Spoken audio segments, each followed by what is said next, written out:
All right, if you're a fan of vintage cinema, the kind that seamlessly blends profound tragedy with laugh-out-loud comedy, then you absolutely know the 1982 Masala classic Namak Halaal. Today, we're going to unravel its incredibly convoluted, dramatic, and just flat-out entertaining plot.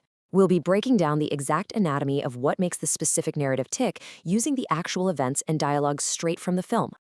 Listen to this quote: "No money is enough to pay for a mother's milk. We live in the shadow of death." Now, that isn't just a dramatic throwaway line. It immediately sets the extreme, high-stakes tone of our story. We're stepping into a world built on a foundation of tragedy, massive debts of gratitude, and literal life-or-death promises. Pretty much everything that happens next in the plot is driven by this deep, inescapable sense of duty. To navigate this crazy web of secret identities and generational promises, we'll follow this roadmap. First, the ultimate vow. Second, the loyal hero emerges. Third, plots, poisons, and assassins. And finally, unraveling the grand conspiracy. Let's jump right into part one, the ultimate vow, the sacrifice that started it all. To really grasp that ultimate sacrifice, we have to understand this core concept, Namak Halaal. It essentially translates to an extreme form of loyalty, being completely true and faithful to your employer, basically honoring the salt you've eaten from their table. And in the universe of this film, this isn't just a nice little workplace trait. No way. It is an absolute binding, almost spiritual driving force for our main characters. It literally dictates every bizarre and heroic choice they make. So here's the sequence of events that kicks off our whole story. It all starts when a fiercely loyal servant, Bim Singh, dies while saving his wealthy employer. The employer recognizes this incredible sacrifice and appoints Bim Singh's grieving widow, Savitri, as the trustee of his massive estate. But, well, it comes with an incredibly heavy price. To honor her husband's loyalty, Savitri makes the ultimate sacrifice herself. She vows to protect the employer's young heir, Raja, at all costs. And to pull this off, she literally sends her own biological son, Arjun, away to a remote village to be raised by his grandfather and forces herself to pretend she's dead. She gives up her entire life as a mother just to honor her husband's loyalty. It's intense.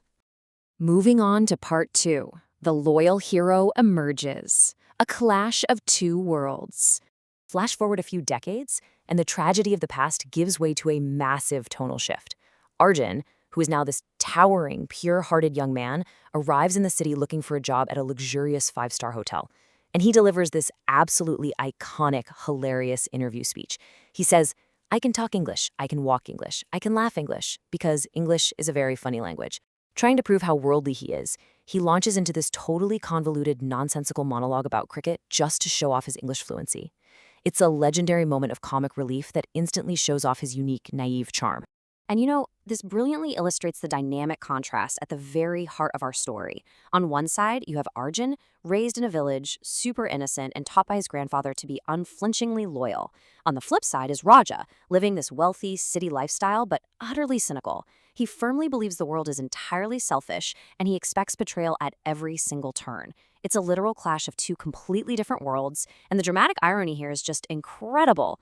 Arjun actually gets a job at Raja's hotel, completely unaware that this cynical boss is the exact person his mother gave him up to protect. Which brings us to part three, plots, poisons, and assassins. The villains make their move.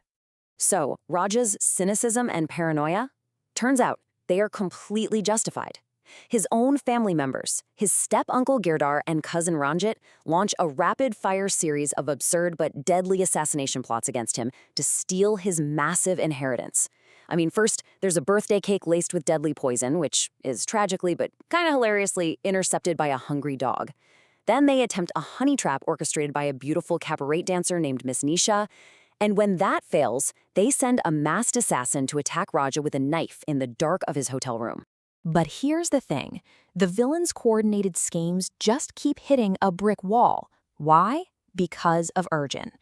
Driven purely by his deeply ingrained Namak Halaal upbringing, Arjun unknowingly becomes the ultimate human shield for his boss. He intercepts every single attack with lightning speed. He saves Raja from the poisoned cake, he literally fends off the masked assassin with his bare hands, and he essentially frustrates the villains at every single turn. And the best part?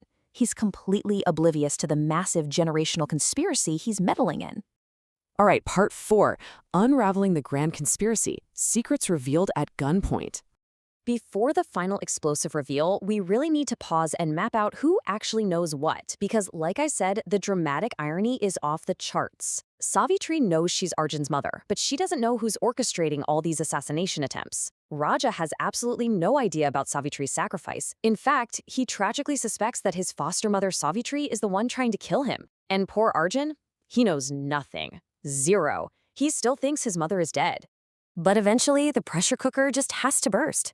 And in a highly emotional scene, the truth comes pouring out. Arjun finally discovers that his strict, seemingly distant boss, Savitri, is actually the mother he thought was dead his entire life. And instead of being angry at being abandoned, he embraces the revelation with pure, unadulterated joy. He says, "I have never spoken to my mother. She hit me. I got her love." Just the simple act of her slapping him earlier in the film is beautifully reframed in his mind as a long-lost mother's discipline and love.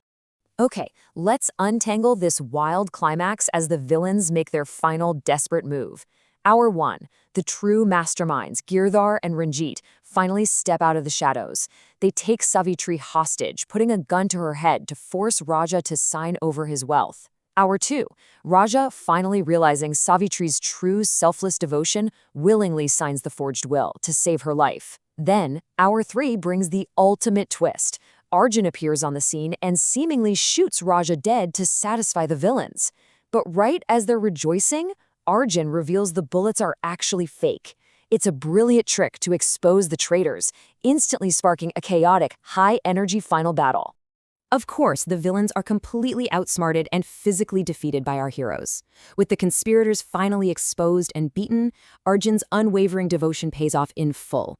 He successfully reunites his fractured family, saving both his biological mother and his foster brother.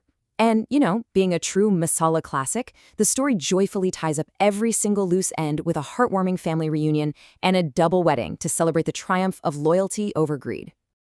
As we wrap up this explainer, looking at a modern world that's so often driven by self-interest and transactional relationships, the extreme sacrificial devotion we've just explored forces us to ask a tough question. Is this kind of absolute loyalty just a dramatic relic of the cinematic past, or is it a virtue we've tragically lost? It's definitely a fascinating concept to ponder. Thanks for hanging out with me today, and keep exploring the deeper meanings behind the stories we love.